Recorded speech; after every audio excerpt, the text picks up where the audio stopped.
हाथों में फूल की टोकरी लिए ज्योतिका मंदिर की सीढ़ियों से नीचे उतर रही होती है कि मोहल्ले की कुछ औरतों का झुंड ज्योतिका को देख लेता है। अरे अरे, कहाँ हड़बड़ा कर जा रहे हो तुम लोग? वो देखो ज्योतिका, चलो जरा उसकी टांग खिंचाई करते हैं। ए ज्योतिका, कहाँ जा रही है? रुक तो जा। अरे सीता भाभी, आप? सिर्फ सीता भाभी नहीं, हम सब भी है। पर तूने तो सामने देख कर भी हम सबको ऐसे इग्नोर मार दिया जैसे हम सबसे तो उधार लेकर बैठी है। अगर उधार लिया था तो मैंने माफ किया, अब शर्माना भूल जा।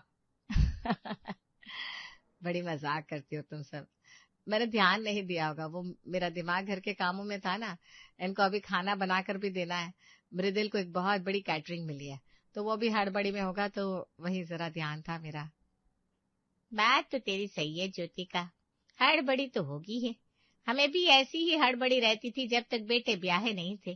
पर अब कोई टेंशन नहीं, अब बहुएं आ गई, जब मन करे घर से निकल जाओ, पीछे बहू सब संभाल लेगी। पहले तूने मुझे सब्जी लेने के सिवा घर से बाहर निकलते देखा ही नहीं होगा। और अब देख, महीने की 5-5 किटी डालती हूँ मैं। कभी मंदिर चली गई, कभी कीर्तन मंडली के साथ बैठ जाती हूँ, पर तू कहीं बाहर दिखती नहीं है। कब तक अपने बेटे को बांध कर रखेगी? ब्याह दे उसे। हाँ, वो जब होनी होगी हो जाएगी। मेरे बेटे में कोई कमी थोड़ी ना है। और ये शादी ब्याह की तारीख है ना, भगवान ही लिख कर रखते हैं। हमारे तय करने से शादियां होनी होती तो पूरा देश ब्याह जाता। पर तू तो लगता है भगवान की लेख भी मिटा कर ही मानेगी। जब भी हम तेरे पास किसी लड़की की तस्वीर या बायोडेटा लेकर आते हैं तो सामने से ही मना कर देती है। फिर कहती है भगवान सब लिख कर रखता है। अब घर का दरवाजा ही बंद कर लोगी तो लक्ष्मी घर के अंदर आएगी कैसे? खिड़की से। हमेशा की तरह आज भी जैसे ही मृदुल की शादी की बात उठती है, ज्योतिका उस बात को साफ साफ इग्नोर कर वहां से चली जाती है। आज के बाद मुझे फोन मत करना मृदुल। मैं ऐसे वैसे घर की लड़की नहीं हूँ जो शादी किसी और से करे और संबंध किसी और से रखे। हमारी किस्मत में मिलना है ही नहीं मृदुल।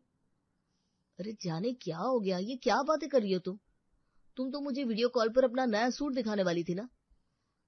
नया सूट मम्मी ने मुझे यूं ही नहीं दिलाया, शाम को लड़के वाले मुझे देखने आ रहे हैं और पापा ने तो पहले ही सोच रखा है कि उनसे हाँ कह देंगे। तुम्हारे पास दोपहर तक का वक्त है, अगर ले जाना है तो ले जाओ अपनी मेघा को यहाँ से, वरना मेघा किसी और की हो जाएगी। अपनी लॉन्ग टाइम गर्लफ्रेंड मेघना की बात सुनकर मृदुल किसी साउथ इंडियन मूवी के हीरो की तरह भागता हुआ कमरे से बाहर आता है और वहीं से अपनी माँ को देखकर आवाज लगाता है। खुद मंदिर में देवी के दर्शन करने जाती हो तो मेरी जिंदगी में देवी को आने से रोक क्यों रखा है? क्यों नहीं करवा देती मेरी शादी मम्मी, तुम क्यों नहीं करवा देती? हमारे मंदिर में भी देवी बैठी है, जाकर हाथ जोड़ ले, माता जी तुझे सद्बुद्धि देगी। ऐसे आज किसी और की शादी संभालनी थी तुझे, अपनी शादी की कहाँ बोलने लग गया तू? पता नहीं बैठे बैठे तुझे क्या हो जाता है। सुनिए जी, आपके लिए आलू की सूखी सब्जी बना दूं या भिंडी खा लेंगे? वैसे रात का बचा हुआ बैंगन का भरता भी रखा हुआ है। खाने की बात भी हो जाएगी श्रीमती जी, आपका बेटा कुछ कह रहा है, जरा सुन लीजिए। नीचे आ जा बेटा, आराम से बात करता है, नीचे आकर बैठ जा। मृदुल नीचे आता है, उसके आते ही उसकी माँ सीधा रसोई में भाग जाती है। यही हरकत मम्मी की मुझे समझ में नहीं आती पापा। मेरी शादी की बात सुनते ही वो इधर उधर होना क्यों शुरू कर देती है? उन्हें क्या लगता है उनके बेटे को कोई उनसे चुरा लेगा? हद है। शादी की बात आपके सामने छेड़नी मुझे खुद अच्छी नहीं लगती, पर आज मजबूरन मुझे छेड़नी पड़ी। एक लड़की है जिसे मैं बहुत प्यार करता हूँ, आज शाम में उसे लड़के वाले देखने आ रहे हैं। अगर मेघना मेरे जीवन से चली गई ना तो समझ लीजिएगा पापा मेरे अंदर से जीवन चला जाएगा। अरे अरे अरे, ऐसे कैसे? अमर प्रसाद का बेटा है तू, तेरे अंदर से जीवन कैसे चला जाएगा? हम तो चांद पर बैठकर रोटी खाने वालों में से है, भूल गया क्या? तेरी माँ को भी मैं भगा कर ही लाया था। ऐसी बात होगी तो लड़की को भगा लेंगे। मेघना ऐसी नहीं है पापा, मुझे दोनों परिवार की सहमति से ही शादी करनी है, और उसे भी। अमर और मृदुल किचन में जाते हैं और इस बार ज्योति का इस बात को अवॉइड ना कर सके, इसलिए मृदुल किचन के एंट्रेंस को रोक कर खड़ा हो जाता है। उस जमाने में जहाँ लड़का लड़की एक दूसरे के साथ बाहर घूम भी नहीं सकते थे, उस जमाने में तुमने हिम्मत दिखाकर पापा के साथ भागने का डिसीजन लिया था मम्मी। अपने प्यार के लिए तुमने सारी दीवारें फांद दी, और मेरी बारी में ऐसे इग्नोर क्यों कर रहे हो मुझे? आज तो लगता है पूरी दुनिया इग्नोर करने पर ही प्रवचन दे देगी मुझे। साफ साफ बोलो, बड़बड़ाओ मत मम्मी। सभी मुझसे कहते थे तुम्हारी माँ तुम्हारी शादी नहीं करवाना चाहती, पर मुझे लगा तुम अभी तैयार नहीं हो मुझे बांटने के लिए। पर मैं गलत था। मैं मेघना से प्यार करता हूँ और मुझे उससे शादी करनी है बस। ठीक है, कर ले। ज्योतिका के ये कहते ही दोनों बाप बेटे खुशी से गले लग जाते हैं। मृदुल बड़ा खुश था क्योंकि फाइनली उसकी लाइफ में उसकी जीवन साथी आने वाली थी। एक शाम पीले चावल की रस्म का न्योता होता देने के लिए मिश्राइन ज्योतिका के दरवाजे पर आती है। अरे बहू रानी, ओ बहू रानी, जरा बाहर तो आना। क्या हो गया ताई जी, सब कुछ ठीक तो है ना? अरे घबरा काहे रही हो? किसी के निपटने की खबर मैं शाम को थोड़ी ना लेकर आती। न्योता देने आई हूँ। कल सुबह रंगोली के घर में उसकी बेटी के पीले चावल की रस्म है। तू ना जरा वक्त से 10-15 मिनट पहले पहुंच जाना। उसकी जिठानी भी वहां नहीं है। रस्में शुरू करने के लिए औरतों की जरूरत पड़ेगी। ऐसे में आसपास की औरतें ही नहीं रहेंगी तो फिर क्या फायदा। ये सुनते ही ज्योतिका के चेहरे का रंग उड़ जाता है। उसके हाथ पैर कांपने लगते हैं। हर बार की तरह इस बार भी बहाना कर दिया तो दिक्कत हो जाएगी। ताई जी रूठ गई तो पता चला मृदुल की शादी में गीत गाने और न्योता देने से मना कर देंगी। नहीं नहीं नहीं, कान पकड़कर माफी मांगो ताई जी, पर क्या करे, कल खुद मैं आपके भतीजे यानी कि मृदुल के लिए लड़की के हाथ में शगुन रखने जा रही हूँ। अब ऐसे में पीले चावल की रस्म में मैं कैसे आ पाऊंगी बताइए? खुद के घर की भाग दौड़ खत्म हो तब तो किसी और के घर का सलटारा हो। अरे वाह बहू रानी, ये बहुत अच्छी खबर सुनाई तूने। अब दूसरा नंबर तेरे घर का ही है, जरूरत पड़े तो मुझे याद कर लेना। मृदुल अपने पूरे परिवार के साथ मेघना के घर उसका हाथ मांगने पहुंचता है। अगर बच्चों ने इस बारे में मुझे पहले ही बता दिया होता तो मैं इस तरह यहाँ वहां लड़के ढूंढती नहीं फिरती। मैंने तो कितनी बार कहा था मम्मी, जब वक्त आएगा तो लड़का खुद आ जाएगा, पर तुम मेरी बात सुनती ही नहीं थी। अब देख लो, आ गया ना लड़का भी और ससुराल वाले भी।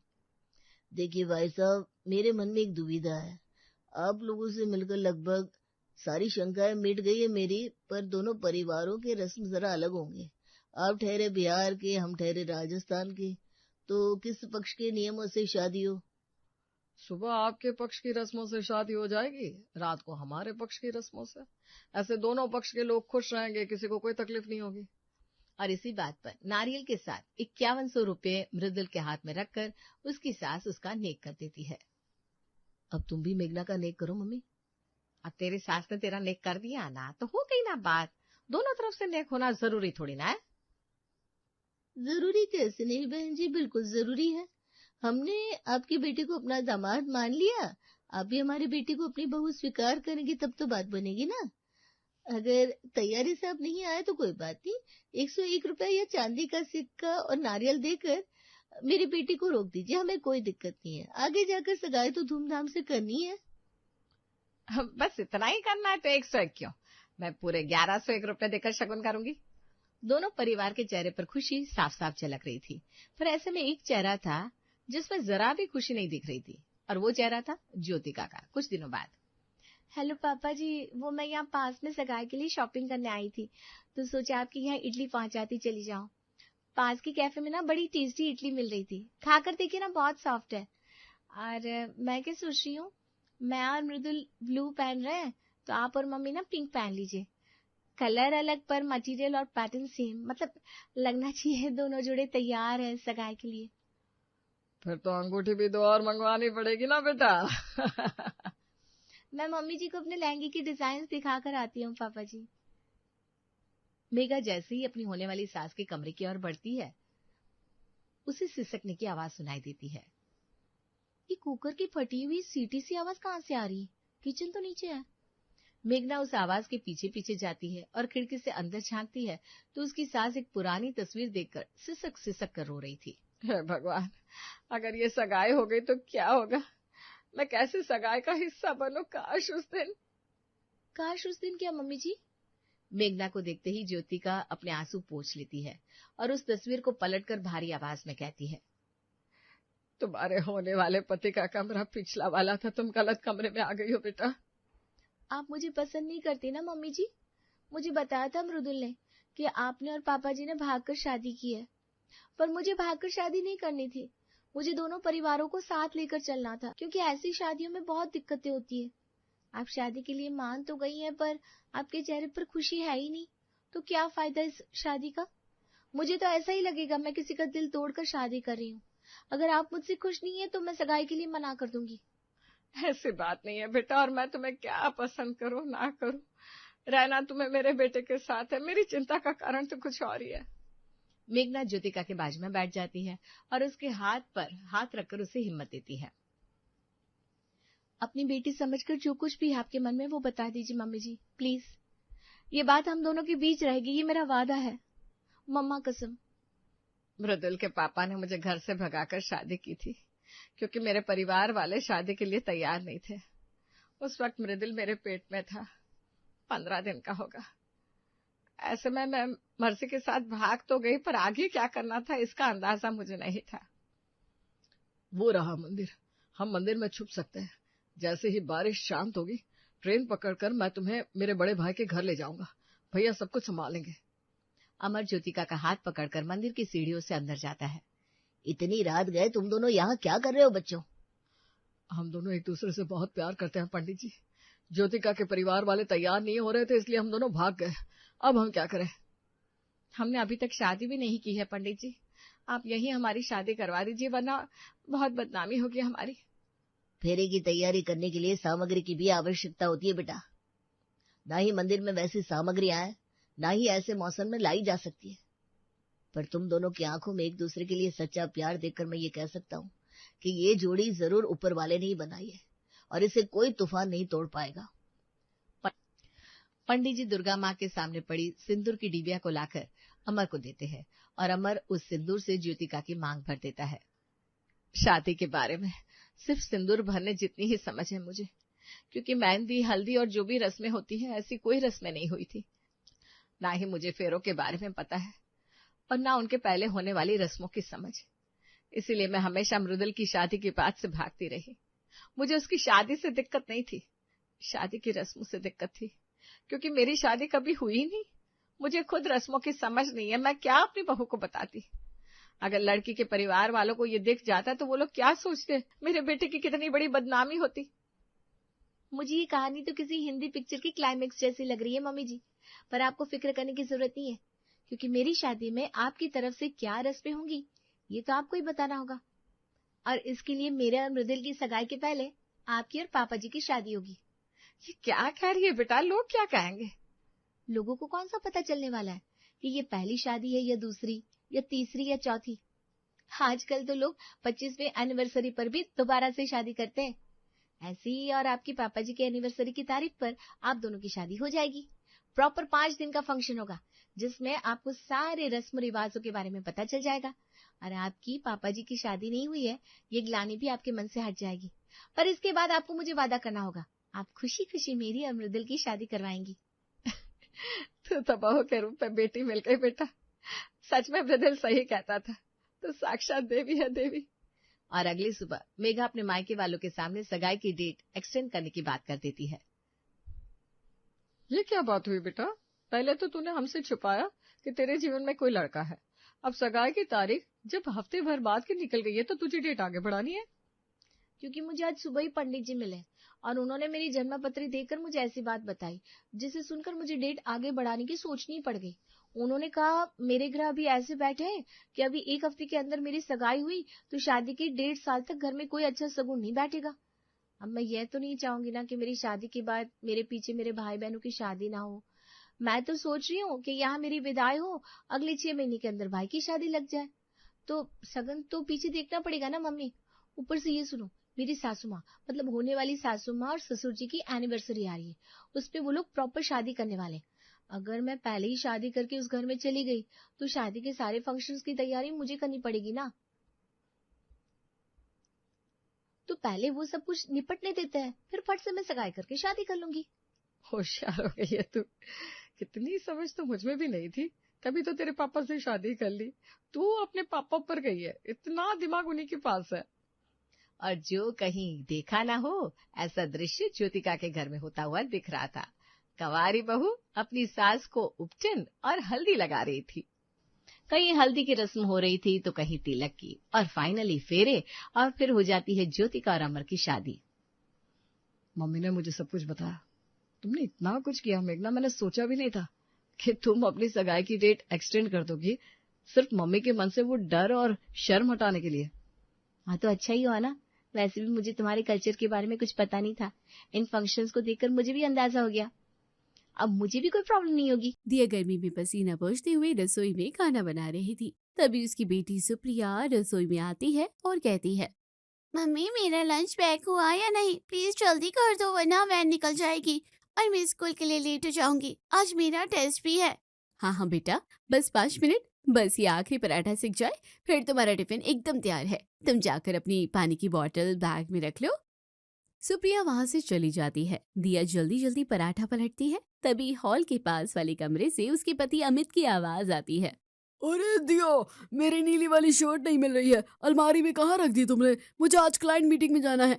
बस आ रही हूँ, शर्ट वहीं दाईं तरफ वाले खाने में टंगी हुई है, आपने ठीक से देखा भी नहीं होगा।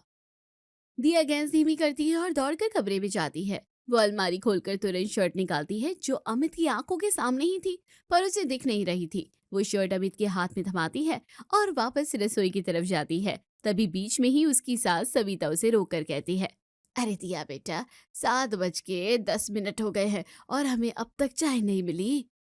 माँ जी बस मैं अभी चाय लेकर आ रही हूँ। दिया रसोई में वापस आती है, चाय छानती है और ट्रे लेकर ससुर महेश के पास पहुंचती है।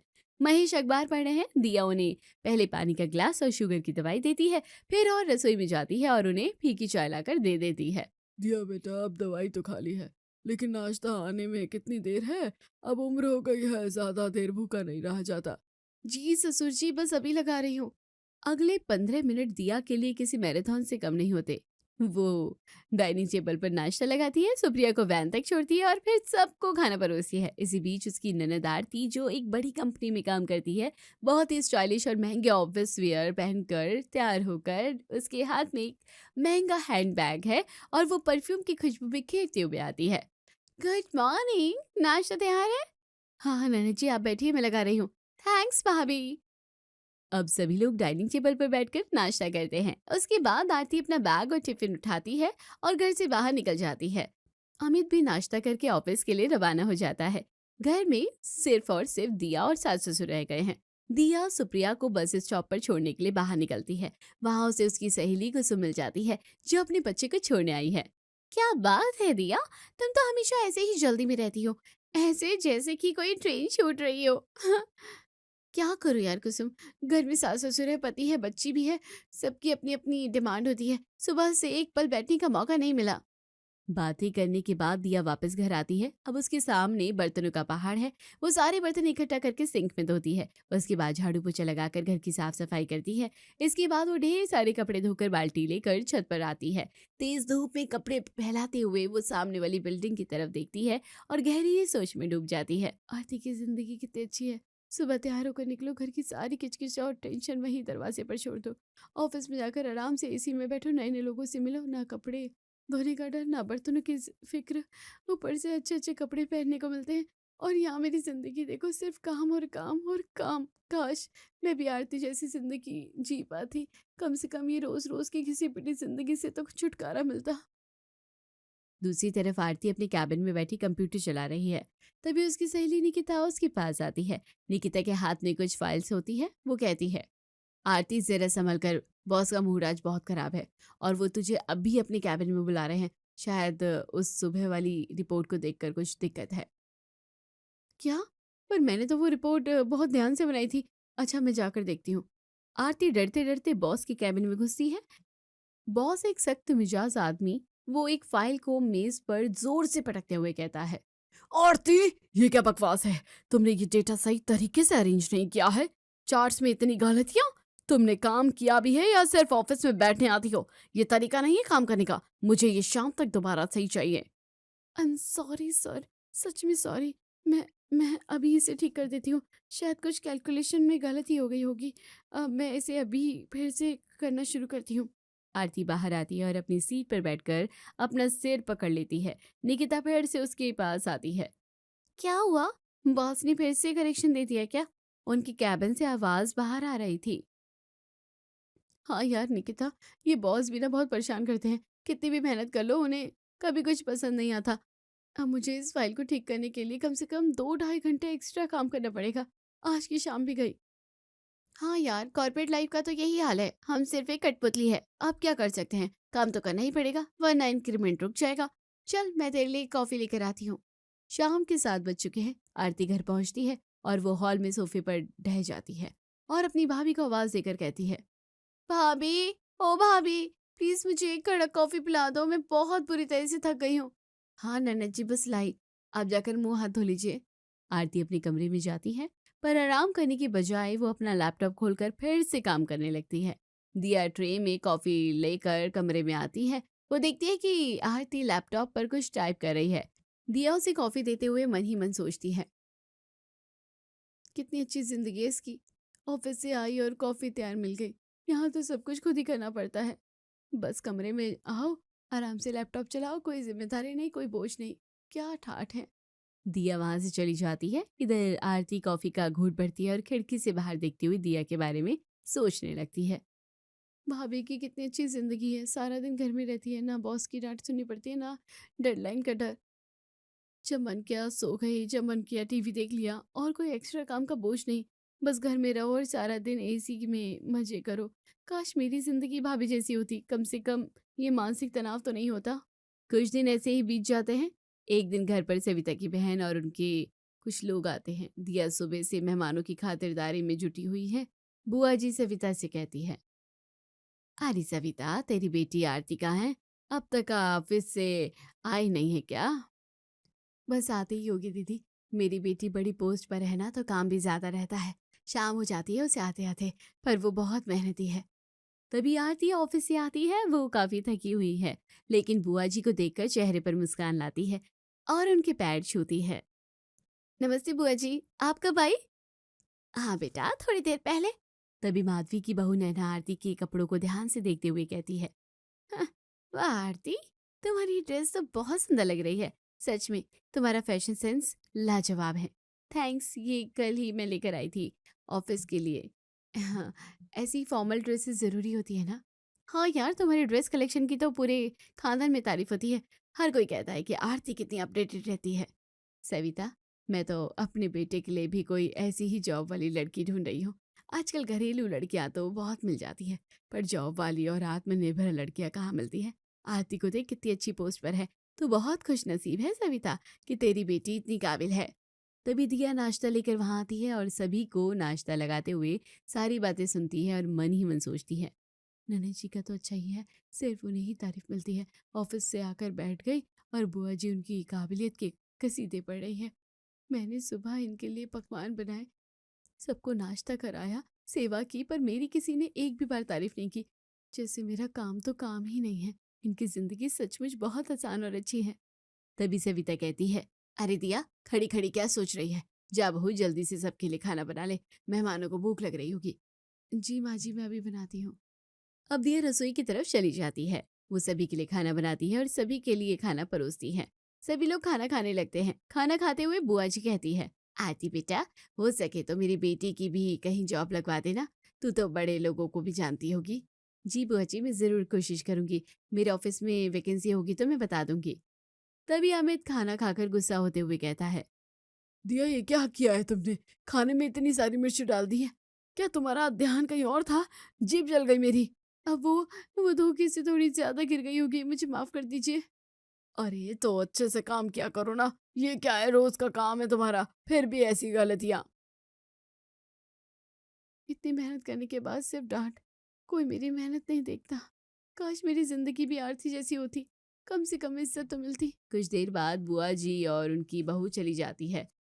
फिर घर शांत हो जाता है, लेकिन दिया और आरती के मन के अंदर का शोर और बढ़ गया। दोनों एक दूसरे की जिंदगी के प्रति ईर्ष्या और आकर्षण से भरी हुई हैं। ऐसे ही समय बीत रहा है। कुछ दिन बाद मोहल्ले के मंदिर में एक बड़ी कथा का आयोजन होता है। घर की सभी औरतें वहां जाती है। दिया जमीन पर बैठी भक्ति भाव से कथा सुन रही है, जबकि आरती थोड़ी दूर बैठी बार बार अपने फोन पर ऑफिस की ईमेल चेक कर रही है। तभी दिया के पास बैठी मोहल्ले की दो औरतें आपस में धीरे धीरे बात करने लगती है, जो दिया के कानों में पड़ जाती है।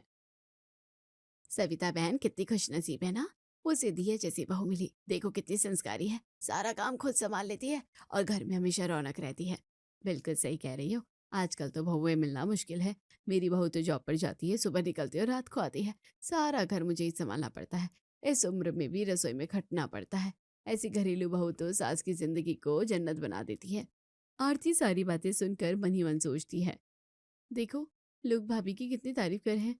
उन्हें लगता है कि घर पर रहना सबसे सुखद है। भाभी की जिंदगी सच में कितनी सुकून भरी है। वो हर जगह समय दे पाती है। आज संडे है और मैं यहाँ भी काम का तनाव लेकर बैठी हूँ। काश मेरी जिंदगी भी भाभी की तरह होती तो मैं भी ऐसे ही शांति से कथा सुन पाती। अगले दिन सुबह घर में भारी तनाव का माहौल है। आरती को ऑफिस के लिए देर हो रही है और उसे अपने यूनिफॉर्म भी नहीं मिल रहे हैं। वो पूरी कमरे का सामान अस्त व्यस्त कर देती है और चिल्लाने लगती है, भाभी मेरी सफेद वाली शर्ट और ऑफिस की पैंट कहाँ है? आपने फिर से कहीं इधर उधर रख दी होगी। मुझे देर हो रही है, जल्दी बताइए। मुझे नहीं पता आरती, मैंने कल धोकर सुखा दी थी। अब तुम खुद अपनी चीजों को क्यों नहीं ढूंढ सकती? सुबह से नाश्ता बना रही हूँ या तुम्हारे कपड़े धोऊं? आपका काम ही क्या है? घर में आराम से बैठना ही तो है। कम से कम कपड़े तो सही जगह पर रख सकती थी। मुझे ऑफिस में जाकर कितना मानसिक दबाव झेलना पड़ता है, आपको अंदाजा भी है? अच्छा, और मुझे यहाँ क्या मिलता है? 24 घंटे की ड्यूटी, बिना और किसी सैलरी के और बिना किसी छुट्टी के। तुम तो आराम से ऑफिस चली जाती हो तैयार होकर, सारा बोझ मेरे सिर पर छोड़कर।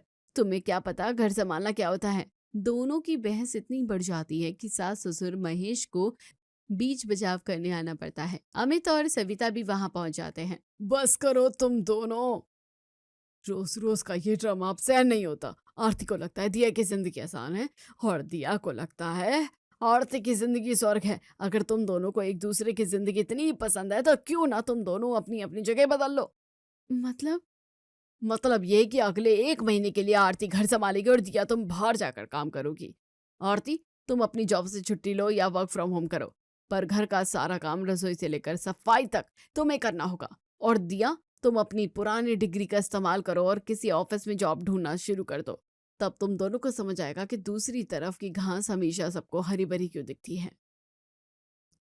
ठीक है, मुझे मंजूर है। मैंने शादी से पहले जॉब भी की थी, मैं फिर से कर सकती हूँ। मुझे भी मंजूर है। घर संभालना कौन सी बड़ी बात है? ऑफिस के काम से तो आसान ही होगा। अगला सोमवार आता है और एक्सचेंज शुरू होता है। सुबह के 5 बजे है। आरती की नींद नहीं खुली है, पर सविता उसे आवाज दे देकर उठाती है। उधर दिया आज बहुत खुश है। अपनी पुरानी फॉर्मल साड़ी पहनकर बाल संवार कर ऑफिस जाने के लिए तैयारी करती है। आरती उठ जा बेटा, 5 बज गए हैं। महेश जी को सैर पर जाना है, उनके लिए गुनगुना पानी फिर से चाय तैयार करनी है और सुप्रिया को स्कूल जाने के लिए तैयार करना है। उफ मम्मी, अभी तो सिर्फ 5 बजे हैं। ऑफिस के लिए मैं 8 बजे उठती थी। आरती लड़खड़ाते हुए रसोई में पहुंचती है। उसे समझ नहीं आ रहा था कि वो पहले क्या करे। वो चाय चढ़ाती है तो दूध उबलकर बाहर गिर जाता है। सुप्रिया आती है और अपनी फरमाइश शुरू कर देती है। बुआ, आज मुझे ना सैंडविच नहीं पराठा चाहिए। और मेरी बोतल कहाँ है? सुप्रिया, जो बना रही हूँ वही खा ले, मुझे बहुत काम है। उधर दिया ऑफिस पहुंचती है। उसे एक छोटी कंपनी में रिसेप्शन और डेटा एंट्री का काम मिलता है। शुरुआत में तो उसे सब अच्छा लगता है, पर जैसे ही काम का बोझ बढ़ता है उसकी परेशानी शुरू हो जाती है। बॉस एक मोटी फाइल उसके सामने रखता है। दिया जी, ये क्या किया है? आपने चार्ट शीट के सारे आंकड़े गलत भर दिए हैं। ये प्रेजेंटेशन हमारे क्लाइंट के लिए बहुत जरूरी है। अगर ये डील हाथ से गई तो आपकी नौकरी पर आंच आ सकती है। इसे दोबारा बनाइए और जब तक खत्म ना हो घर मत जाइएगा। पर सर, मुझे सुप्रिया को बस इस जॉब से लेना है। ये ऑफिस है दिया जी, यहाँ घर की बातें नहीं चलती। काम पूरा कीजिए। शाम को घर का नजारा और भी बुरा होता है। आरती रसोई में पसीने से तरबतर है। उसने कपड़े धोए पर पीठ में इतना दर्द है कि वो सीधी खड़ी नहीं हो पा रही थी। बर्तन अभी भी सिंक में पड़े थे।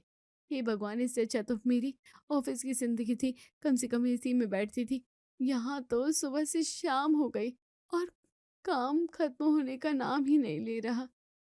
कपड़े धोना, पोछा लगाना और चूल्हा, भाभी पता नहीं ये सब रोज कैसे संभालती है। उससे तो ये 2 दिन में भी नहीं संभल रहा। रात के 9 बजे दिया घर लौटती है। उसके चेहरे पर हवाइयां उड़ी हुई है। उसे बॉस ने सबके सामने डांटा था। वो सीधे अपने कमरे में जाकर लैपटॉप खोलकर बैठ जाती है, क्योंकि उसे काम घर लेकर आना पड़ा है। भाभी, आप आ गई, जरा रसोई देख लीजिए, मुझसे अब और नहीं हिला जा रहा। आरती, मुझे परेशान मत करो, मुझे ये काम सुबह तक करना है, वरना मेरी नौकरी चली जाएगी। पता नहीं तुम कैसे रोज ऑफिस संभालती हो। यहाँ तो लोग इंसान को मशीन समझते हैं। घर का काम तो फिर भी शांति से हो जाता है। ऐसे ही 10 दिन बीत जाते हैं। दोनों की हालत पस्त हो चुकी है। एक संडे का दिन है, घर में मेहमान आने वाले हैं। सविता आरती के पास आती है और कहती है, आरती, आज घर पर मेहमान आने वाले हैं। तो तुम्हें 3-4 तरह की सब्जियां और मिठाई बनानी है। रसोई में जाओ और खाना बना लो। वो रसोई में जाती है और खाना बनाते हुए मन ही मन सोचती है, आज संडे है और मैं काम कर रही हूँ। मुझे एहसास हो रहा है कि आरती की जिंदगी सिर्फ सुंदर कपड़ों तक सीमित नहीं थी, उसके पीछे ये भारी मानसिक बोझ और जवाबदेही भी थी। दिया कमरे से बाहर आती है और देखती है कि आरती रसोई में गोभी काटते काटते थककर जमीन पर बैठ गई। ये देखकर दिया कहती है, आरती लाओ मैं तुम्हारी मदद कर दूं। भाभी मुझे माफ कर दीजिए, मुझे लगता था कि आप दिन भर घर में आराम करती है, पर इन 10 दिनों में मेरी कमर टूट गई। घर संभालना किसी ऑफिस की जॉब से कम नहीं है, बल्कि ज्यादा मुश्किल है, क्योंकि यहाँ कोई ऑफ टाइम नहीं होता। और आरती, मुझे भी अपनी गलती का एहसास हो गया है। मुझे लगता था कि ऑफिस जाना मतलब सिर्फ संजना संवरना और एसी में बैठना है, पर वहाँ जो मानसिक तनाव और अपनापन सहना पड़ता है, वो घर की थकान से ही कहीं ज्यादा भारी है। दोनों एक दूसरे का हाथ पकड़ लेते हैं। तभी ससुर महेश वहां आते हैं और उनके चेहरों पर मुस्कान होती है। तो क्या सबक सीखा तुम दोनों ने? पिताजी, हमें समझ आ गया कि कोई भी काम छोटा या आसान नहीं होता। हाँ पिताजी, हमें दूसरों की जिंदगी हमेशा आसान लगने लगती है, क्योंकि हम सिर्फ बाहरी चमक देखते हैं। अब हमें अपनी अपनी जिंदगी की अहमियत समझ आ गई है। भाभी, आज ये बाद में ऑफिस जाने के बाद घर के कामों में आपकी मदद कर पाऊंगी, और मैं भी तुम्हारे ऑफिस के काम में जहाँ तक हो सके हाथ बटाऊंगी और तुम्हारे तनाव को समझूंगी। अगले दिन सुबह आरती फिर से अपने फॉर्मल कपड़ों में तैयार है और दिया रसोई में पराठे बना रही है। सविता किचन में जाती है। अरे, ये क्या तुम लोगों ने फिर से अपनी पुरानी लाइफ वापस ले ली? हाँ माँ, क्योंकि हमें समझ आ गया है कि दूसरी तरफ की घास हमेशा हरी नहीं दिखती है। बहुत बहुत खुशी की बात है। जब तक तुम एक दूसरे की मेहनत का सम्मान करते रहोगे, घर घर रहेगा। पूरा परिवार डाइनिंग टेबल पर साथ बैठता है। अब घर में बहस नहीं, बल्कि एक दूसरे के प्रति आदर है। दिया और आरती ने समझ लिया कि चाहे वो देसी बर्गर हो या विदेशी वड़ा पाव, स्वाद और अहमियत दोनों की अपनी जगह होती है।